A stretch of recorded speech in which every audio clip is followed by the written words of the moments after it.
Aleluia. Igreja, vocês estão felizes com Jesus? Vocês estão com fome de Deus? Tem alguém aqui queimando de amor por Ele? Vocês podem se assentar, vamos aplaudir o Senhor.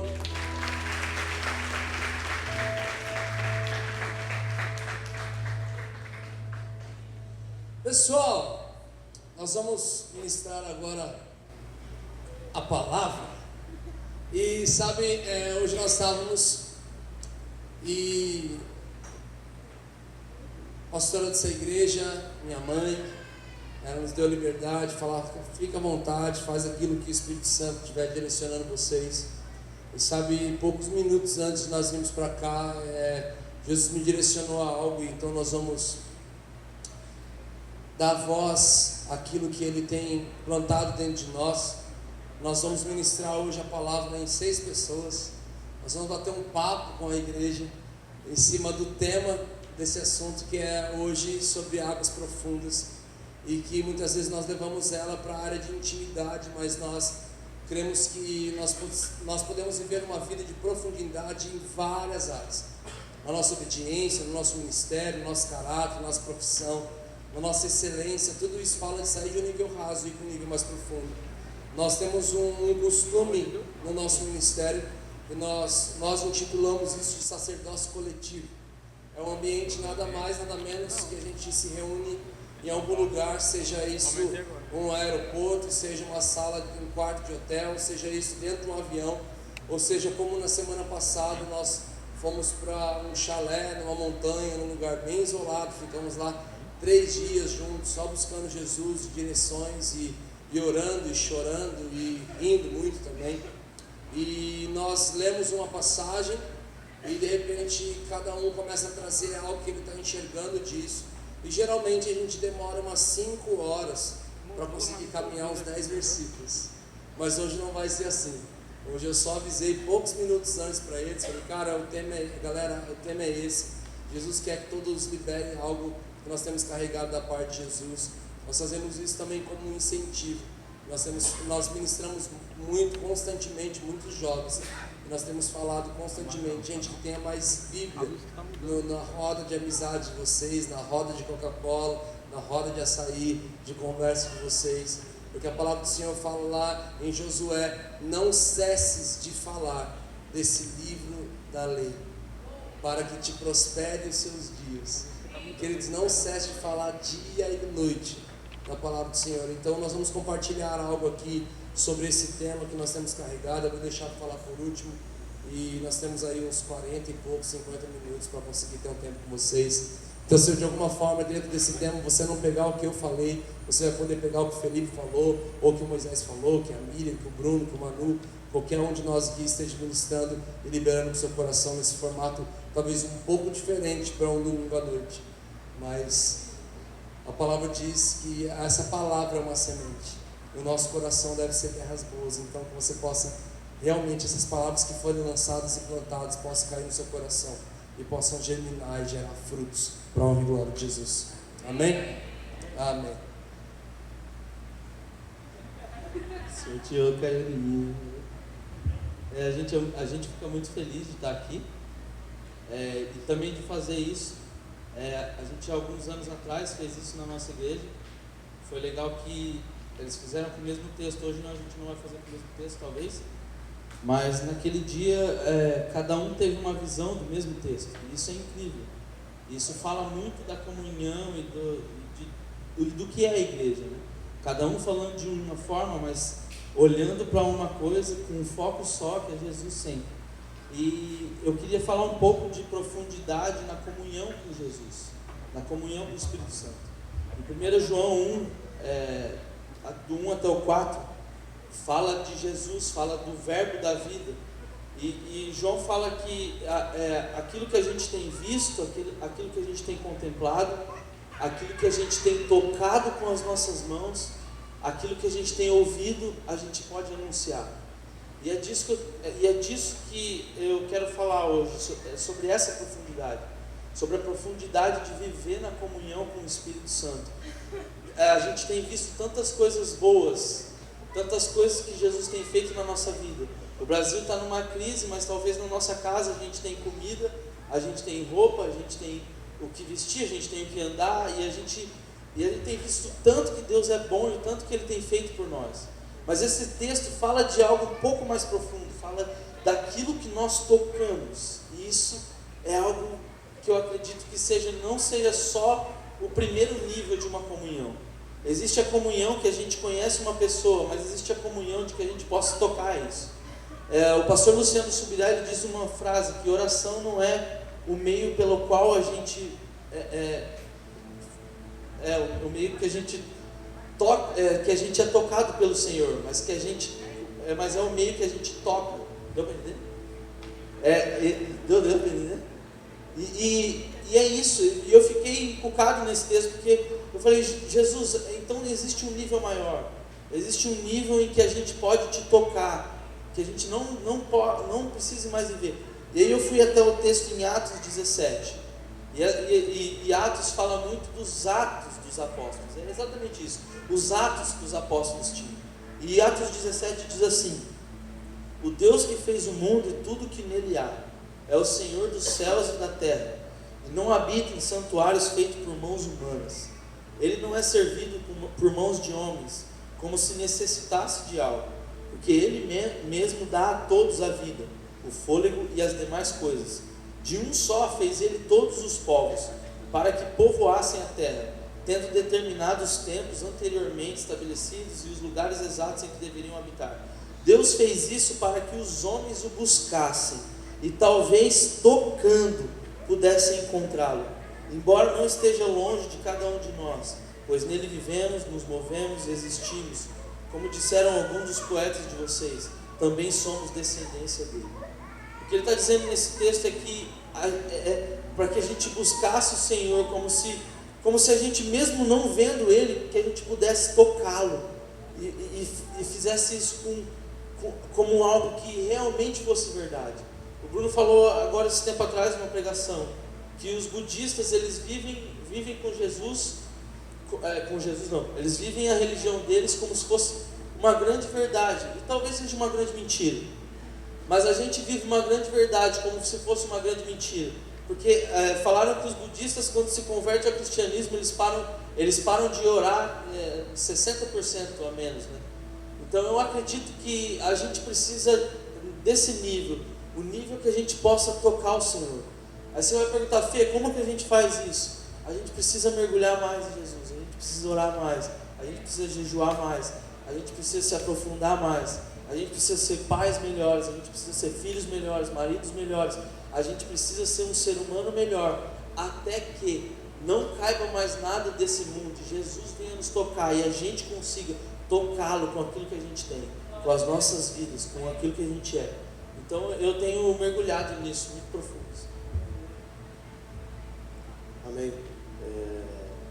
Falando sobre o tema de profundidade, em Ezequiel 47 ele fala onde tem 4 níveis de profundidade, e especifica ali cada um. O primeiro é o tornozelo. Eu acredito que os cristãos, eles do tornozelo ele só se refresca, só pisa na água, talvez não quer um compromisso, talvez tenha salvação, mas a salvação é conquistada semana após semana, só pisa na água, se refresca, mas não tem um compromisso. Sente a temperatura, está fresquinho, e é uma reconquista de salvação diariamente. O segundo nível vem nos joelhos, onde você não consegue correr, onde você caminha ainda, porém não consegue correr, mas consegue sair ainda daquelas águas. Aquele cristão só quer um momento religioso, eu participo de uma igreja, eu participo de um grupo e tal. E vem o terceiro nível, que é na cintura, você não consegue mais correr, porém você tem medo de se aprofundar e, cara, o que vai dar isso? O que vai acontecer? Fica mais difícil de correr, porém não quer se aprofundar por medo. E é onde vem o coberto por completo. É onde não dá mais pé, você não tem mais areia seca. E é onde Deus, eu já estou submerso por completo, minha vida é do Senhor. Eu acredito que a vida cristã são por essas fases, mas nós temos que atingir coberto por completo, onde não é nada nosso e tudo do Senhor. O apóstolo Paulo fala em Filipenses 3:12 ao 14: Irmãos, eu não julgo ter ainda alcançado, mas uma coisa faço, esquecendo-me das coisas que ficam para trás e avançando para que estão adiante, prossigo em direção ao alvo, para obter o prêmio da vocação celestial de Deus em Cristo Jesus. Eu acredito que para nós aprofundarmos até a cobertura por completo é somente foco ao alvo, seguir ao alvo e procurar a salvação, e ter a salvação de Deus. Amém. Interessante esse verso que o Moisés acabou terminando agora, esquecendo-me das coisas que para trás ficam, sabe? Eu creio que a nossa vida com o Senhor, nosso fio de doutrina, ele não deve estar baseado nas nossas experiências espirituais, mas deve ter que estar baseado realmente nessa doutrina, que é a palavra, uma conexão bíblica de pelo menos 2 lugares, 2 versos. Quer saber o que é bíblico e o que não é bíblico? Você precisa encontrar nesse mesmo verso uma concordância bíblica, e você precisa encontrar algum tipo de pilar, característica, caráter de Jesus nesse versículo. Senão isso não é bíblico. Tem muita coisa na Bíblia que não é bíblico. Mas, queridos, deixando as coisas para trás ficam. Eu tive uma experiência com o Senhor na minha adolescência, e nessa experiência eu era uma pessoa muito inconstante. Eu não sei se alguém aqui é. Eu uma semana queria muito Jesus, na outra semana eu não queria tanto. No final de semana eu chorava litros, cara. Depois demorava demais para eu chorar. Eu ficava com saudade daqueles dias. E de repente eu queria comer a Bíblia, a palavra, como ninguém. Mas de repente eu só queria comer McDonald's. Hoje eu como os 2. Queridos, sabe, eu vivia numa oscilação tão grande, e chegou uma hora que, sabe o que aconteceu? Eu parei o meu carro assim, no meio do mato, cara. Eu estava numa crise muito grande, e aconteceu várias coisas ali, mas dentre elas o Espírito Santo me deu uma visão, sabe? Eu não sei falar se são essas águas, mas foi bem parecido. Eu fui parar numas águas, eu estava numas águas, e de repente essas águas, eu continuava caminhando, essas águas iam ficando mais profundas, e naquela visão eu tinha um desejo no meu coração, que era de chegar num lugar profundo, e eu lembro que tinha uma montanha no meio daquele mar assim, e eu queria subir o mais alto. Eu sentia que aquela visão, ela falava sobre um desejo de uma profundidade e altitude no relacionamento. E só que chegou um momento que eu comecei a ser interrompido por mochilas. Tinha muitas mochilas naquela água, naquela visão. E eu lembro que eu tinha um desejo no meu coração: eu vou chegar na profundidade, não quero saber. E de repente aquelas mochilas começaram a me impedir realmente de chegar onde eu queria. E por um esforço ali, de repente eu resolvi puxar uma mochila, mas quando eu puxei uma mochila, tinha uma pessoa afogada com aquela mochila nas costas. Então eu percebi que todas aquelas mochilas, elas na verdade falavam de pessoas que estavam mortas, querendo buscar a mesma coisa que eu. Elas queriam chegar no mesmo lugar que eu queria, mas elas morreram no meio do caminho. Então eu comecei a ver que aquilo representava muitos sonhos proféticos, desejos, anseios ministeriais do Senhor.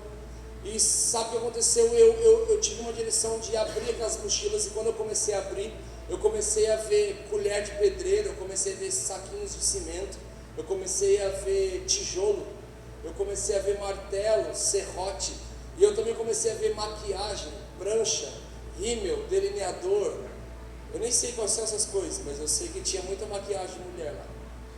E o Espírito Santo começou a falar no meu coração que aquilo representava uma noiva que tinha muitas obras nas costas, mas que tinha morrido no meio do caminho, porque estavam carregando coisas desnecessárias para quem queria profundidade no relacionamento com o Senhor. E eu lembro que naquele momento eu voltei, querido, eu não sei se você já teve uma visão no Senhor, não sei se Ele já abriu seus olhos para algo assim, mas eu sei que eu voltei para o meu carro, e aquela visão não me deixou tranquilo, eu fiquei mais louco ainda. Eu já estava em crise, aquela visão me deixou mais em crise ainda, porque eu comecei a chorar demais, eu comecei a falar: Jesus, eu estou carregando coisas desnecessárias. Para quem quer profundidade no relacionamento com o Senhor. Sabe de uma coisa, queridos? As águas rasas, elas te garantem o total controle. Se a Bíblia diz, se Ezequiel 47 diz que essas águas fluem do trono de Deus, e o nosso objetivo é nos aproximarmos ainda mais, a chegarmos confiadamente ao trono da graça de Deus.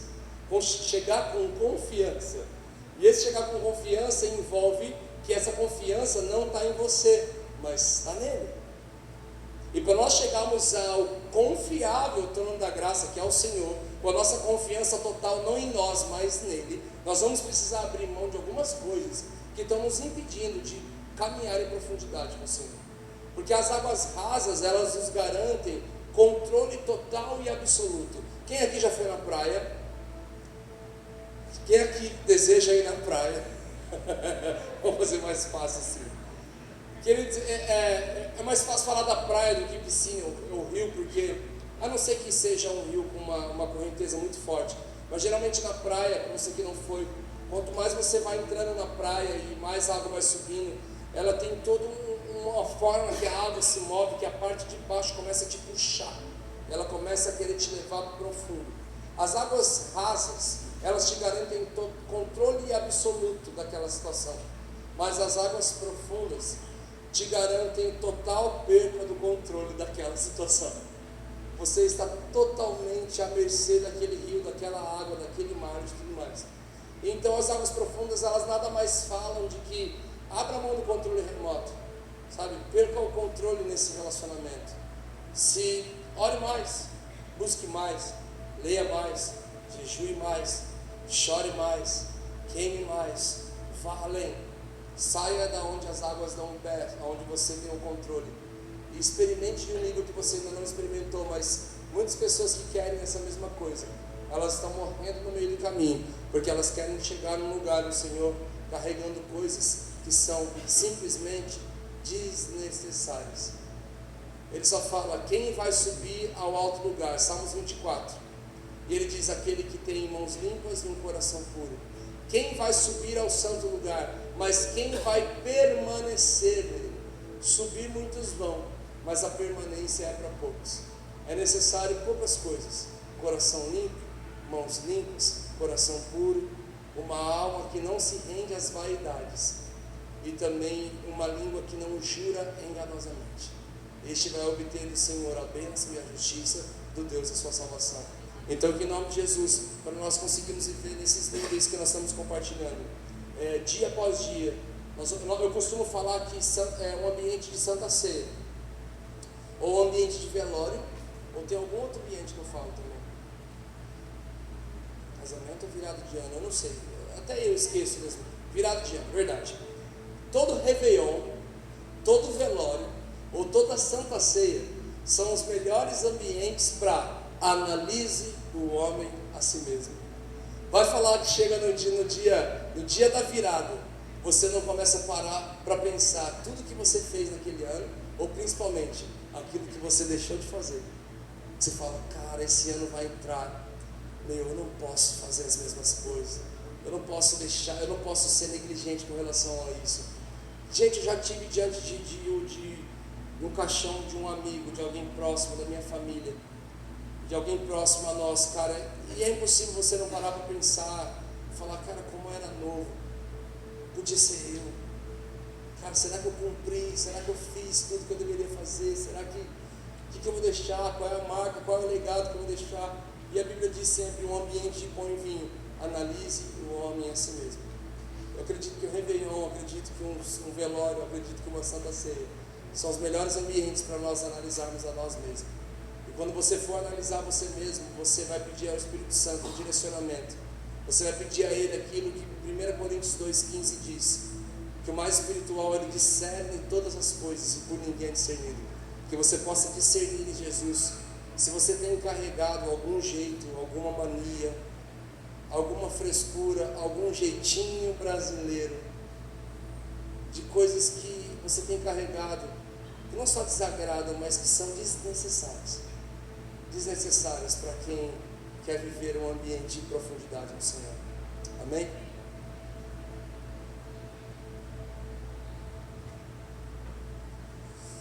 Vamos lá, galera. O pessoal conhece que eu sou meio tímido para isso. Vou falar que a intimidade gera autoridade. Nós só vamos ter autoridade se estivermos submetidos a outra autoridade, que é a autoridade de Deus. E a gente tem que ser muito submisso, porque a submissão ela vai gerar o grau da autoridade que Deus vai ter sobre nós. E em Atos 19, 13, fala da passagem dos 7 filhos de Seva, que eram judeus. Eles andavam expulsando os demônios malignos, e invocavam o nome de Jesus.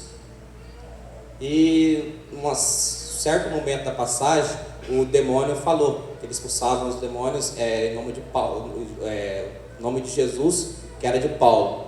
O demônio falou assim para eles: eu conheço o teu Jesus e eu conheço o Paulo, mas eu não te conheço. Aí está a autoridade. Que autoridade vocês têm para expulsá-los? Então a submissão vai gerar o nosso grau de autoridade que Deus sempre tem. Por quê? A gente está familiarizado ou a gente é íntimo de Deus? A familiaridade, ela gera uma incredulidade. Por quê? Eu vou dar um exemplo. Familiaridade por quê? A familiaridade, você conhece a pessoa. Um exemplo é das redes sociais. Você conhece o Neymar, tudo da vida social dele, o dia que ele nasceu, a cidade que ele nasceu, os nomes dos pais dele, o nome da namorada dele, tudo dele. Mas você é íntimo dele? Ele te conhece? Ele chama você para entrar na casa dele? Já uma pessoa que você é íntimo, você conhece essa pessoa, só que você tem a intimidade, um relacionamento. E quando você tem um relacionamento, você convida essa pessoa para a sua casa. Então é o que Deus quer de nós. Busque a intimidade. Para quê? Para que o nosso caráter seja forjado, que o nosso coração tenha um lugar para que Jesus venha morar em nós.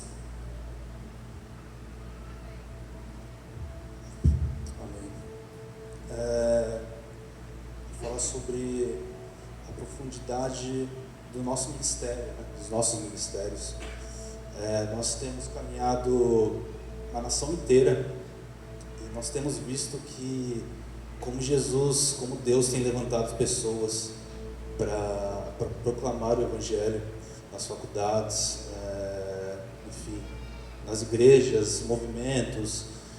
E eu estava pesquisando, eu estava lendo um texto que fala em Atos 2,17, que Deus fala que nos últimos dias derramarei o meu Espírito sobre todas as pessoas. Filhos e filhas de vocês anunciarão a minha mensagem. Moços terão visões e velhos sonharão.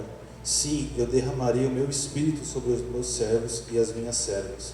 E naqueles dias ele também anunciarão a minha mensagem.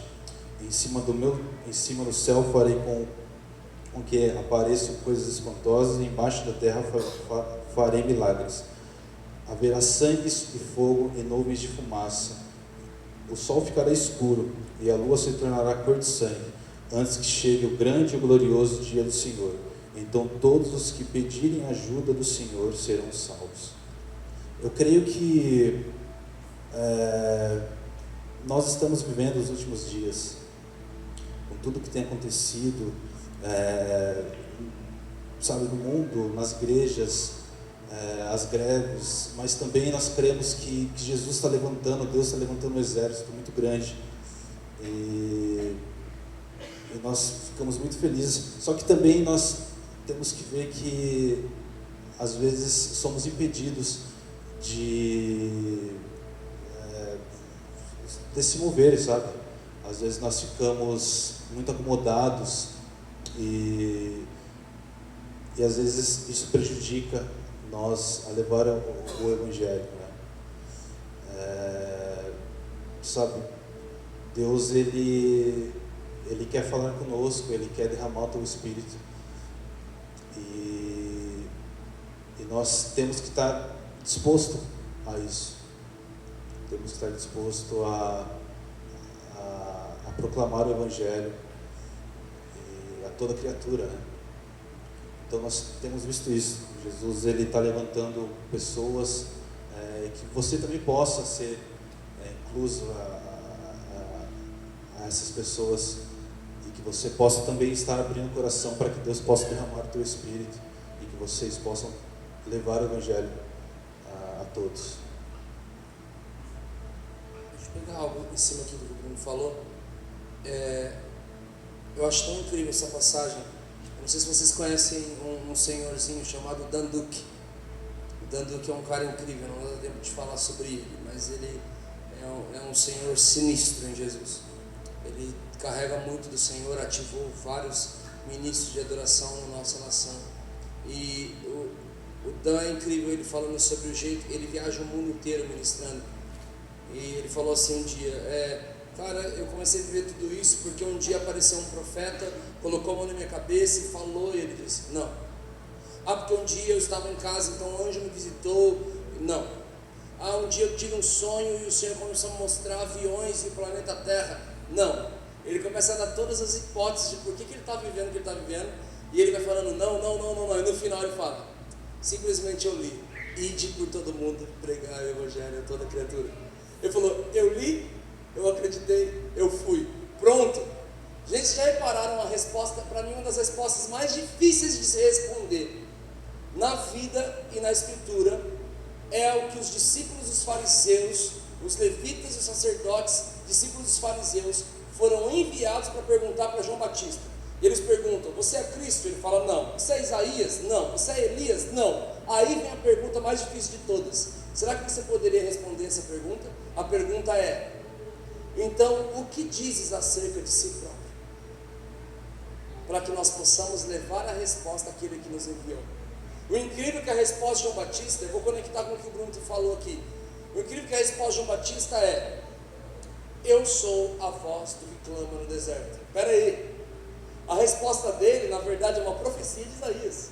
Um dia Isaías profetizou e falou, voz do que clama no deserto, preparai o caminho para o Senhor, endireitai as veredas, aplainai os vales.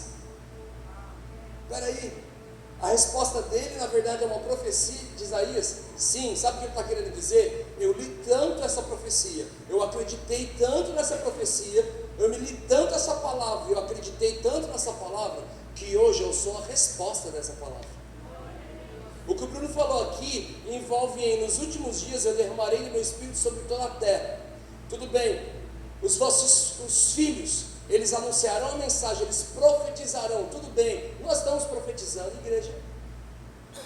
Sabe o que eu estou querendo aguçar dentro do que o Bruno falou aqui? É basicamente, um dia João Batista, ele leu, ele acreditou e ele deu uma resposta. Ele tem derramado o Espírito dele sobre toda a carne, para que os filhos possam profetizar, para que os velhos voltem a sonhar e os jovens tenham visão. Tudo bem, nós temos tido visão. Os senhores de cabelos brancos, vocês ainda sonham? Não, deixei de sonhar, sabe?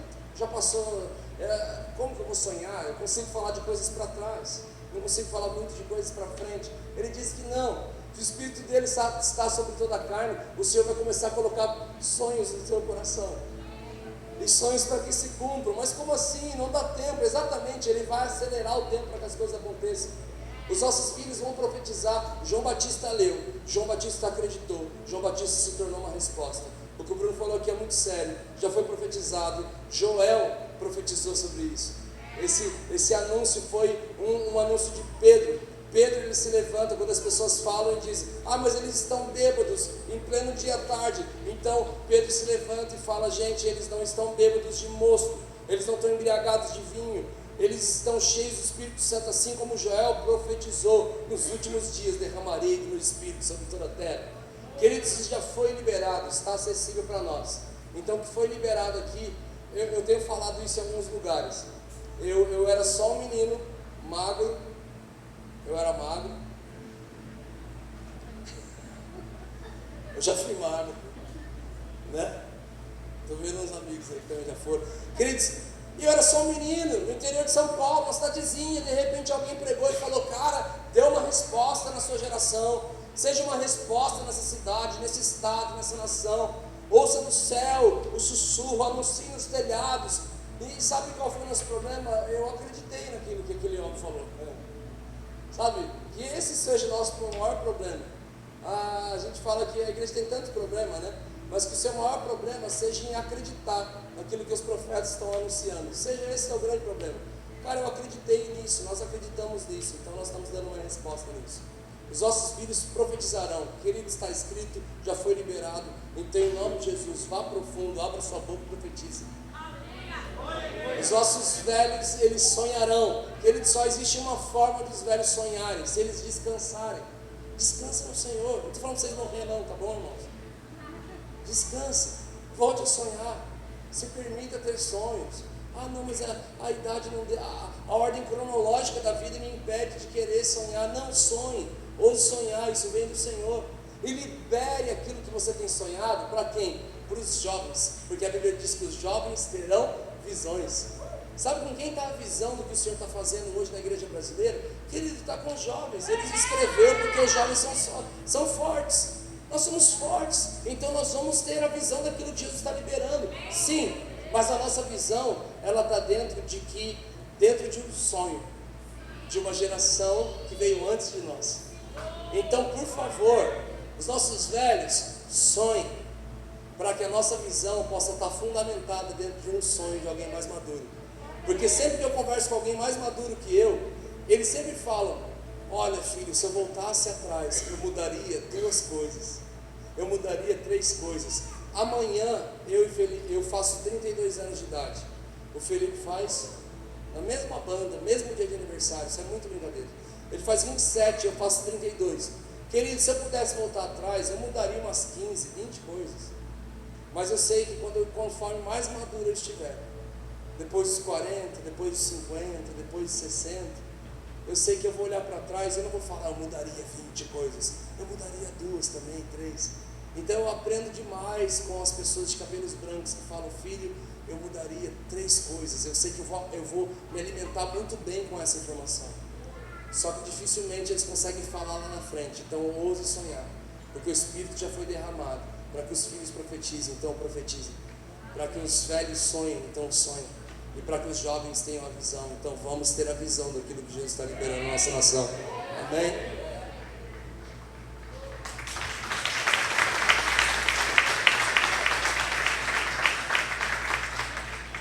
Ele só esqueceu de falar a única coisa que ele não mudaria, né?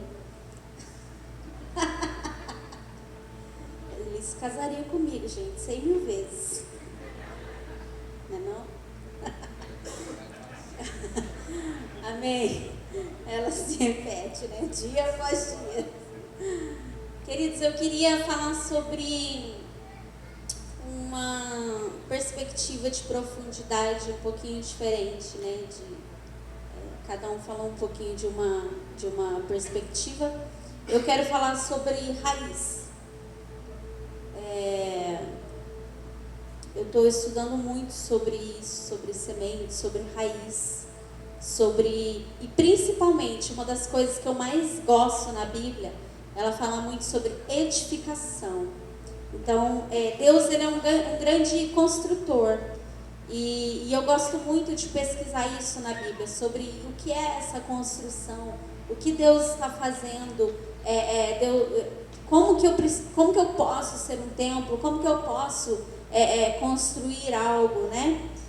Mateus 7:24 diz assim: portanto, quem ouve estas minhas palavras e as pratica é como um homem prudente que construiu a sua casa sobre a rocha. Caiu a chuva, transbordaram os rios, sopraram os ventos e deram contra aquela casa, e ela não caiu, porque tinha seus alicerces na rocha. Mas quem ouve estas minhas palavras e não as pratica é como um insensato que construiu a sua casa sobre a areia. Caiu a chuva, transbordaram os rios, sopraram os ventos e deram contra aquela casa, e ela caiu, e foi grande a sua queda.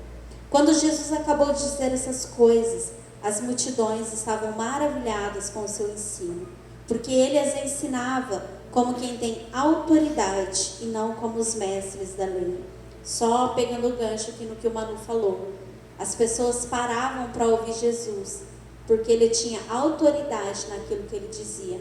Autoridade não significa autoritarismo. Ele não mandava todo mundo pegar uma arma e apontar, olha, agora eu vou falar. Não. A autoridade fala de, eles viam a beleza naquilo que ele falava, porque com certeza ele vivia aquilo que ele dizia. Ele tinha autoridade para falar daquilo, conhecimento. Ele tinha, estão conseguindo me entender? As pessoas conseguiam ver vida e verdade no que ele dizia. E nós precisamos ser assim também, porque Deus está construindo algo, primeiro em nós, só que Ele quer construir também através de nós. Essa construção não para em nós. E aqui nós temos dois tipos de pessoas, dois tipos de construtores. Diz os insensatos, que construíram uma casa sobre a areia, e diz os prudentes, que construíram a casa sobre a rocha. O interessante é que, bem dizia, né? Eu imaginava, lembra da história dos 3 porquinhos? É bem aquilo, né? Um construiu de palha, outro de madeira, outro de tijolo. Mas interessante que o lobo mau não veio só na de tijolo, não é? Ele veio em todas as casas. E assim também, né? O lobo mau, o cramunhão sanguinolento, como diz meu sogro, né? Como que é o outro nome? Todos esses nomes aí, né?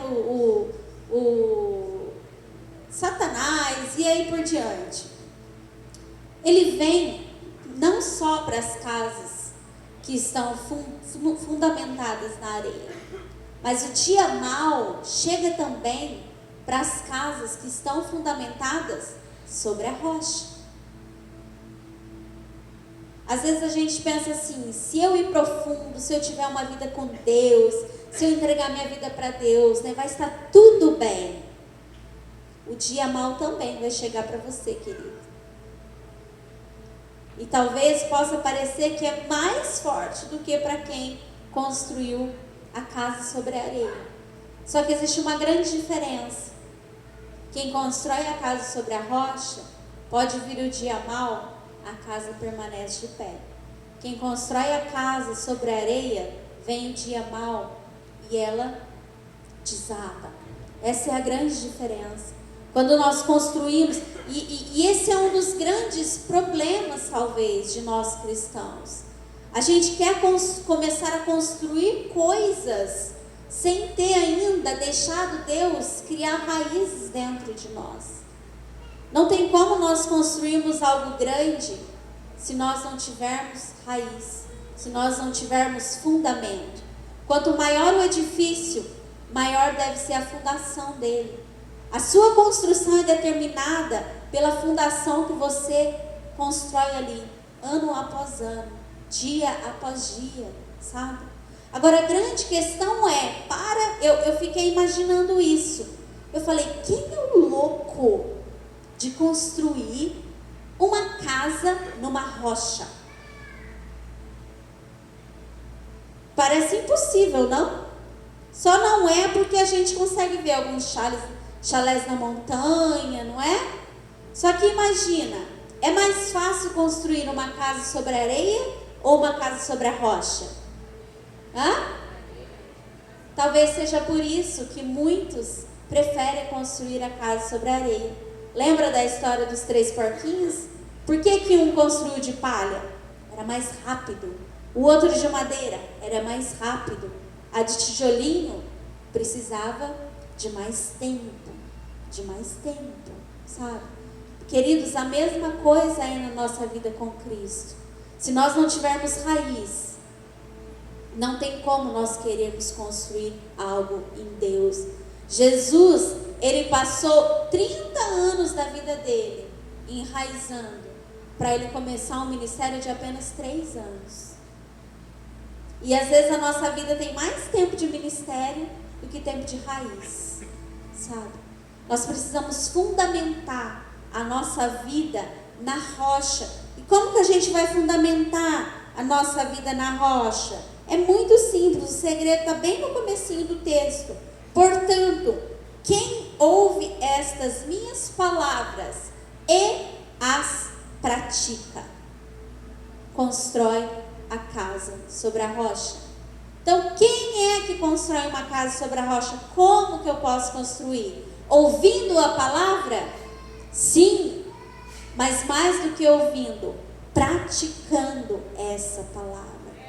Praticando a palavra de Deus. Eu colocando em prática, né, o meu culto racional, o meu culto na segunda-feira, não me conformando com aquilo que eu ouvi no domingo e colocando em prática no meu trabalho, na minha escola, na minha família. É assim que nós vamos construindo e fundamentando algo em Deus. Nós vamos o quê? Praticando e vivendo uma vida diária como Deus vivendo em nós. É assim que nós fundamentamos e já não construímos mais algo para nós, mas a nossa construção passa a ser a construção de Cristo, porque as nossas raízes estão fundamentadas nele. E sabe o que acontece, querido? Se você for pesquisar tipologia bíblica, né? Todas as vezes que fala de chuva, trovão, tempestade, né? Ventania, está falando sobre os últimos dias. Nos últimos dias, todos nós vamos passar por eles. Todos nós. A diferença vai ser em quem teve todos os seus dias fundamentados na rocha, ou todos os seus dias numa areia, algo que vai e vem, vai e vem. Não é assim a areia da praia? Ela está ali, daqui a pouco não está, daqui a pouco volta, daqui a pouco vai, você nunca sabe qual é que estava ali. A areia é isso, sabe? Queridos, por mais que seja difícil, por mais que seja trabalhoso, por mais que pareça impossível, nós precisamos fundamentar a nossa vida em Cristo Jesus, na rocha. Ele é a pedra angular, Ele é o início e Ele é o fim de tudo. Sem Ele nós não podemos edificar nada. Talvez nós até edifiquemos algumas coisas, mas na hora que vier o dia mau, a gente vai simplesmente, talvez, desacreditar em tudo o que nós fizemos até ali. Amém?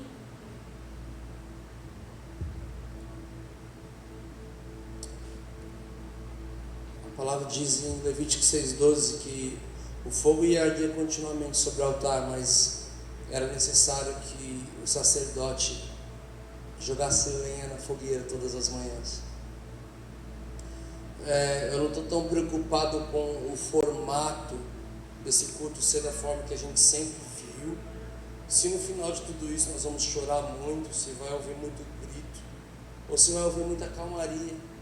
Se a palavra que foi liberada aqui, ela vai ter a ver com um cabode, que é um peso da glória de Deus, ou se ela vai ter um doxa, que é a opinião de Deus, mas que é a mesma glória no Novo Testamento, mas é simplesmente uma opinião que o Senhor está liberando.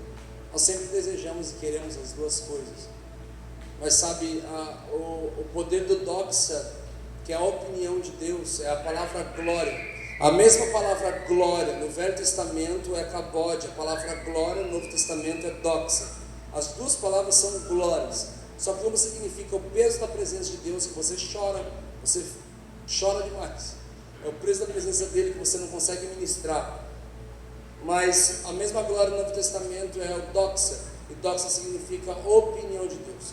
Eu creio que o Senhor liberou aqui hoje, tem uma opinião de Deus, e a opinião de Deus geralmente ela não te joga ao chão, ela não te faz chorar litros, mas ela toca a sua mentalidade, e ela muda a sua forma de pensar. E a palavra chama isso de metanoia. Metanoia é a raiz da palavra arrependimento, mas é a raiz da palavra mudança de pensamento. Arrependimento e mudança de pensamento estão ligados à mesma coisa. Por isso que quando você cai, você se arrepende, mas cai de novo, se arrepende, cai de novo, se arrepende. Na verdade você não se arrependeu, porque o verdadeiro arrependimento não é você ficar, me perdoa, não é a quantidade de litros e de qual é o sentimento mesmo?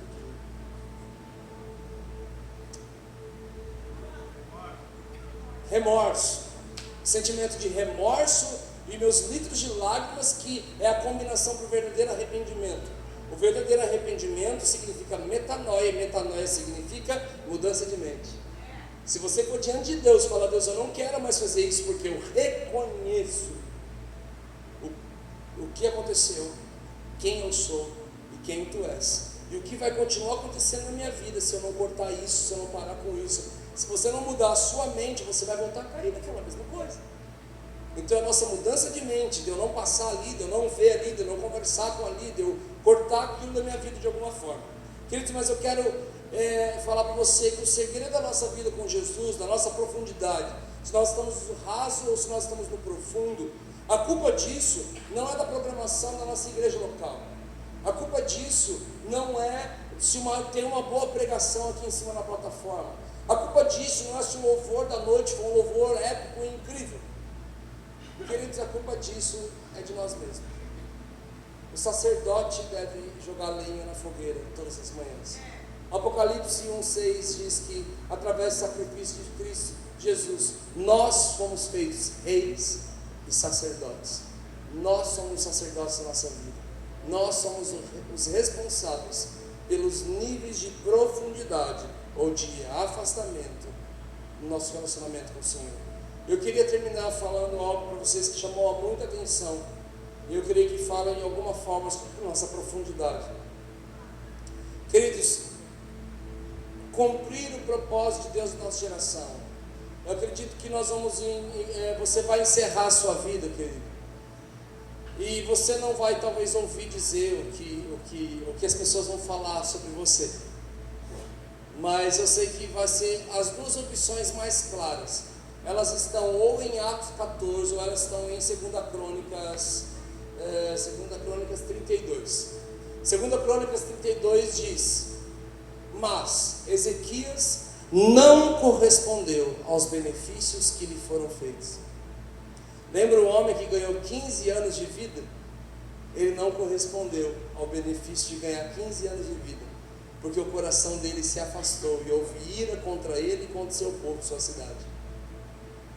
Ou nós podemos terminar os nossos dias, assim como em Atos 14 diz sobre Davi: tendo Davi cumprido o propósito de Deus em sua geração. Eu não quero terminar meus dias sabendo que eu não correspondi ao favor que Deus me concedeu. Eu quero terminar os meus dias tendo cumprido o propósito de Deus para minha geração. Mas eu sei que para nós cumprirmos o propósito que o Senhor tem para a nossa geração, vai envolver uma coisa: respostas nossas aqui na terra, para que haja um rompimento no reino espiritual. E se você for ver grandes homens de Deus, quando foram acionados pelos céus, eles liberaram o que era a verdade deles. Por exemplo, Moisés, vou encerrar agora. Moisés, quando ele é acionado pelo Senhor, ele vê aquela sarça ardendo. Queridos, ele era um ambiente deserto. E o que chamou a atenção de Moisés não foi uma sarça ardendo. Se você colocar sarça ardendo no deserto, no YouTube ou no Google, você vai ver que isso não é algo tão atípico assim. É um arbusto que está muito seco num lugar deserto. O que vai acontecer? Vai pegar fogo. Vocês estão vendo os vídeos no YouTube que os carros estão pegando fogo, porque as pessoas estão deixando uma garrafa de água lá, e o sol pega na garrafa d'água, usa aquela garrafa como uma lente, pega no estofado do carro como uma lupa, que a gente usava para queimar formiga na infância, né? Não? E está pegando fogo nos carros. Exatamente, queridos, não era algo atípico pegar um fogo no arbusto. O que chamou a atenção é que esse arbusto não se consumia. Ou seja, o que chamou a atenção de Moisés foi que o fogo pegava, mas ele não apagava. O que chamou a atenção de Moisés não foi um fogo pegar, porque fogo pegava, tem um monte de gente pegando fogo. O que chamou a atenção de Moisés era que algo ali estava pegando fogo, mas tinha permanência naquele fogo. Mas aquele fogo que ativa Moisés e sabe falar o nome dele e diz: ei, tira uma sandália dos seus pés. Sabe o que acontece, igreja? Vou terminar agora, presta atenção em mim. Assim que o Senhor fala para ele: ei, eu quero que você liberte o meu povo. Qual que é a resposta de Moisés? Sim, Deus. Não. Sabe o que ele fala? Ele libera uma dificuldade que ele tem. E qual é a dificuldade dele? Na fala. As pessoas falam que ele é gago. A Bíblia não fala isso. A Bíblia diz que ele tinha dificuldade no falar. Então, querido, historicamente, dizem uma história dentro da casa de Faraó sobre alguém que foi adotado. Dizem que Faraó, ele adotou, ficou bravo, filho. Faraó, ele adotou alguém e os seus súditos falavam que essa pessoa um dia iria roubar tudo que ele tinha, então mandaram ele fazer um teste. Colocaram uma pepita de ouro e colocaram também uma brasa viva. E falaram para Faraó, pegue essa pessoa que vive como uma pessoa da sua família, na sua casa, e fale para que ela coloque uma dessas coisas na boca. Se ele colocar o ouro na boca, ele vai querer roubar tudo que você tem. Mas se ele colocar a brasa viva, ele é inofensivo. Então, historicamente, esse servo seria, essa pessoa que viveria na casa de Faraó seria Moisés. Então, o que acontece aqui, quando ele fala, liberte o meu povo, você vai ser a boca de Deus para poder libertar o meu povo. O que ele diz? Ele diz, Senhor, eu tenho dificuldade com as palavras, eu tenho a língua pesada, certo? Ele libera uma dificuldade que ele tinha para poder cumprir o propósito de Deus na geração dele. Ah, Bruno, ele estava errado? Não, isso está falando de nós irmos mais profundo no Senhor, e para que nós possamos ir mais fundo, para que a graça se aperfeiçoe nas nossas fraquezas, nós precisamos primeiro reconhecer quais são as nossas fraquezas. Mas um dia, Atos capítulo 22, verso 17, queridos, muitos anos se passaram, anos e anos se passaram. Sabe o que diz lá? Diz que Moisés foi instruído em toda a ciência dos egípcios, e ele foi poderoso em obras e em palavras. Opa! Peraí, vocês estão me entendendo? Um dia ele disse que ele tinha dificuldade com as palavras, mas depois que ele morreu, a história diz que ele foi poderoso com as palavras. Querido, eu quero te dizer que aquilo que pode te impedir de ir mais profundo no Senhor, se você reconhecer hoje, mais para frente, aquilo que mais te atrapalha, as pessoas vão poder dizer, ei, ele é poderoso nisso. Sabe, tem pessoas aqui que talvez tenham um problema no casamento, mas se você realmente reconhecer e deixar o Senhor tocar isso, mais para frente as pessoas podem olhar para vocês e falar, cara, aquele casal, eles têm um casamento poderoso. Queridos, eu tive dificuldade na minha vida financeira durante um bom tempo, e o Senhor foi me ensinando segredos da economia do reino. Nós fomos colocando em prática, e hoje nós vivemos algo incrível da parte do Senhor. E as pessoas têm ido na minha casa, falado, os casais têm sentado comigo e com a minha esposa, falando, cara, nos ensine como administra, nos ensine como faz render, nos ensine como nos tornar um semeador, nos fale sobre as colheitas de vocês, me fale sobre o estilo de vida. Eu tenho sentado com pessoas para falar sobre as dificuldades financeiras delas, e isso me faz rir por dentro. Eu falo, Deus, anos atrás eu era exatamente essa pessoa, e hoje as pessoas têm vindo até nós, falam, cara, nos ensine sobre isso, porque, cara, a gente vê que vocês viviam uma vida poderosa nessa área, vocês têm um relacionamento poderoso, vocês têm uma intimidade poderosa, vocês vivem em família tão incrível, mas ninguém sabe as tretas que já deu aqui dentro para a gente viver essa bênção hoje. Hoje a gente vive algo tão incrível, as pessoas falam, cara, vocês vivem em família, vocês vivem tão bem. Ontem eu cheguei num lanche ontem, em um lugar, e um dos pastores já veio e falou assim, cara, quanto você paga para esses caras ficar falando bem de você nas suas costas? Eu falei, pastor, não tem a ver com dinheiro não, a gente vive algo incrível mesmo. Cara, mas eu nunca vi os caras falarem tão bem do cara. Eu falei, se você estivesse sozinho comigo, você ia ver eu falando muito bem deles. Ele, cara, aquele olhar de, cara, como vocês são poderosos no relacionamento de vocês, mas ninguém sabe que a gente já teve um tempo que a gente falava mal nas costas um do outro. Tava, nossa, o cara tá difícil, pelo amor de Deus, os caras não rompem. Os caras, nossa, o Bruno é chato demais. E hoje a gente pode se honrar na frente uns dos outros, porque aquilo que a gente mais teve dificuldade, nós precisamos abrir. O Senhor tocou, e hoje Ele tem nos trazido e nos feito poderosos naquilo que nós abrimos para o Senhor. Eu conheço uma história de dois irmãos, essa história é verídica, querido. Essa história é de um ministro de adoração lá de São Paulo. chamado Thiago Grulha, e ele disse que quando ele era adolescente, ele foi para a praia com o seu irmão, com a sua família, e ele, junto com o irmão dele brincando, o irmão dele acabou machucando o braço, e na madrugada ele estava lá no quarto com o irmão dele, na época de férias, e o irmão dele estava lá gemendo de dor, ai, tá doendo, cara, aquela hora eu machuquei, o braço está inchado, e ele fala assim, cara, eu vou chamar o pai, para ele fazer uma massagem em você. E ele falou assim, não, cara, pelo amor de Deus, não chama o pai não, não chama o pai não, o pai é grosso, o pai é estúpido, o pai vai apertar tudo, meu pai é assim também. E sabe o que aconteceu? Irmão, gente, quem tem irmão aqui sabe, que irmão não faria isso? Então ele fala, pai, cara, moleque, eu vou te matar, eu falei, fica de boa, pai, meu irmão tá com o braço doendo lá, que ele se machucou, precisa daquela massagem tua. Então o pai vem, filho, o que aconteceu? Que braço é dele esse? Então o pai começa a passar o gelol, apertar, puxar, e aquele filho chora, ele grita de dor, ele olha para o irmão dele e fala, eu vou te matar, quando é melhorar eu vou te matar. E ele está lá, meia hora se passa, o pai fala, tá melhor? Tá melhor. De repente o pai vai embora, ele fala, aí ó, você ficou bravo comigo, meu braço está melhor agora, dele você vai ver só. Passaram alguns minutos e ele continua chorando de dor, ele chora de dor, a dor vai aumentando e ele fala, cara, tá doendo demais, ele fala, cara, mas por que está doendo? O pai não veio aqui, fez a massagem, não melhorou. Ele fala, não, dele, por que não melhorou? Ele falou, porque eu dei o braço errado. Eu dei o braço errado. Queridos, essa história ela é real, essa história ela é muito engraçada, mas essa história ela continua sendo real até hoje. Porque para você ir em níveis mais profundos do Senhor, nós vamos precisar deixar Ele pegar no braço certo.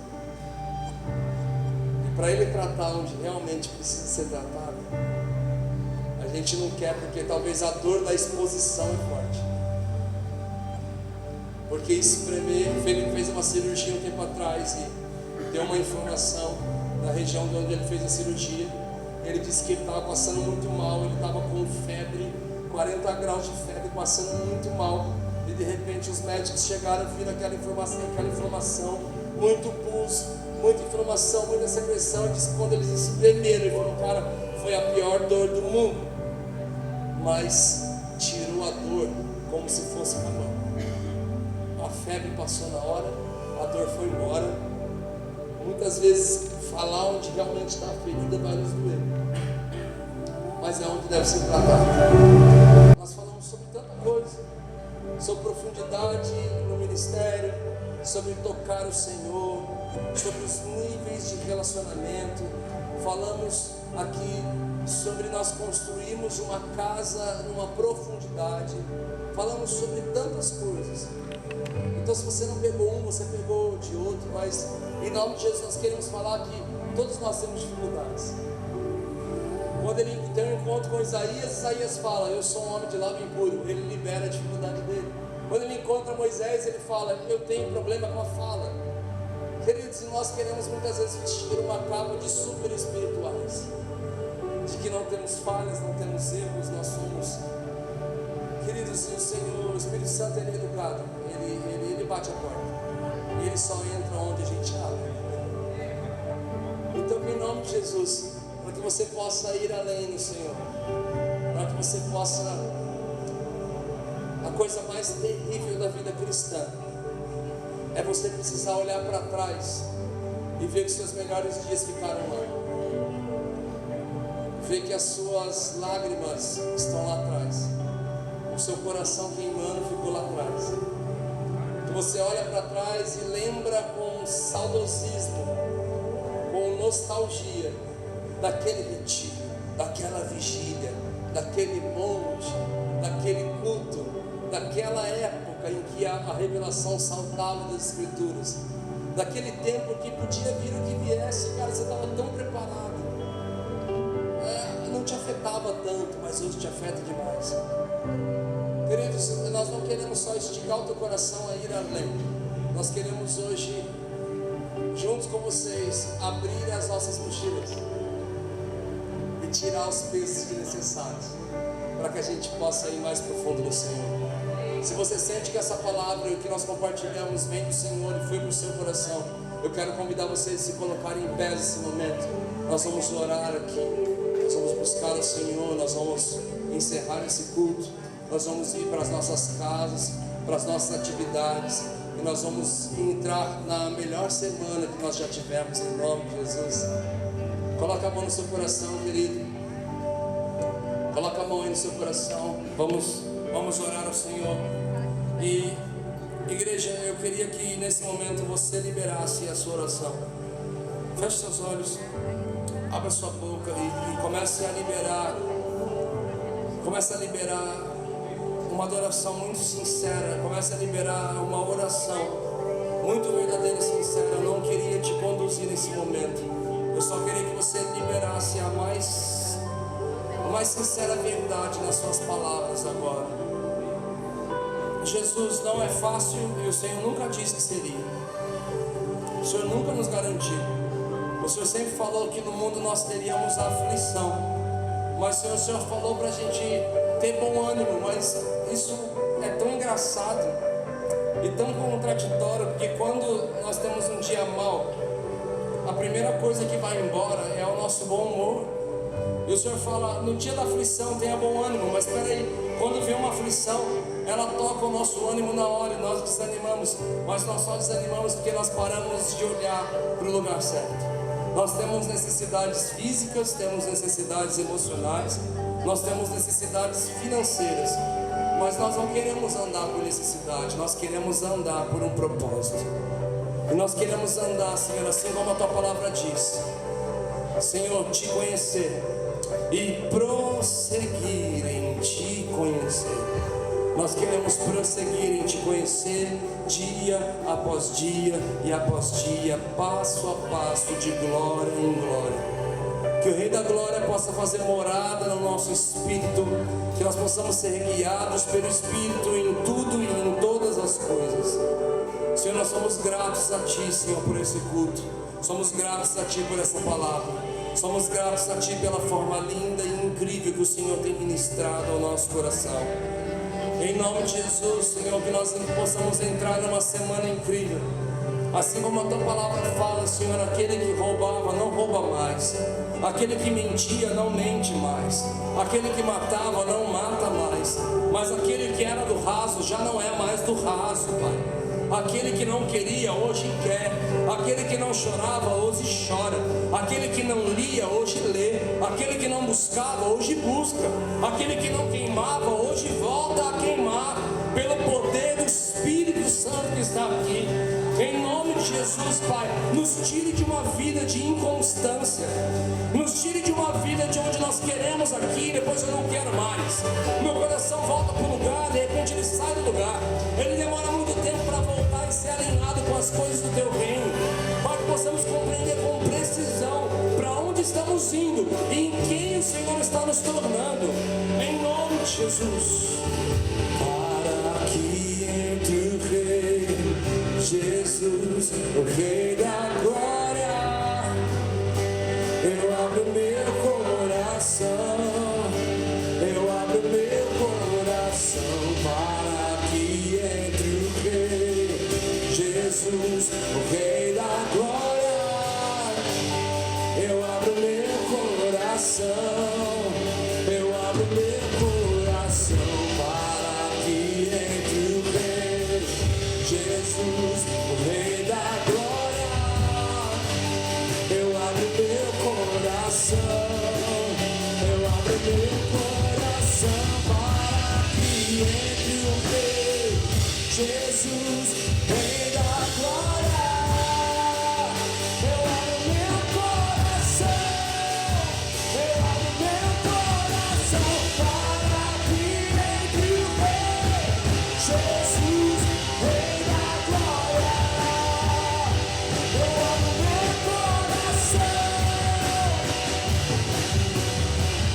para que entre o Rei Jesus, eu abro meu coração, eu abro meu, então queira, o Rei da Glória queira.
Eu abro meu coração, eu abro meu coração para que entre o Rei Jesus.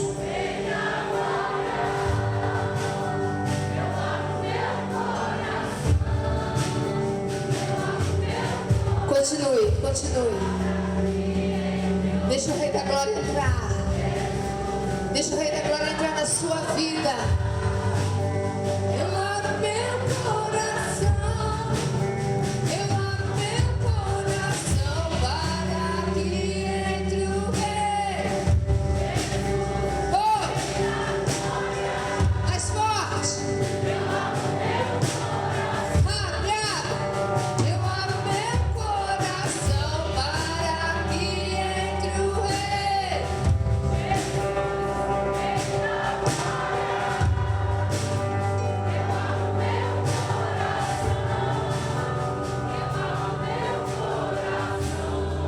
Senhor, nós queremos te agradecer, ó Pai. Queremos agradecer, Senhor, por tudo que o Senhor fez por nós aqui, Senhor. Obrigado pelo teu mover sobre a nossa vida, Pai. Senhor, obrigado, Pai, por olhar por nós. Obrigado, Senhor, por ainda falar conosco. Obrigado por não desistir de nós, Pai.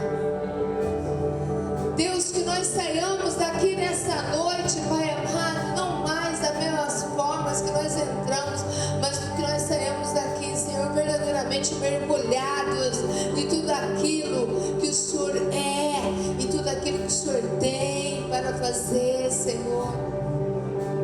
E que hoje nós comecemos uma nova história na nossa vida, Pai querido.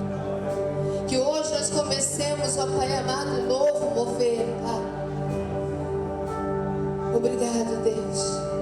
Você pode aplaudir o Senhor? Você pode abrir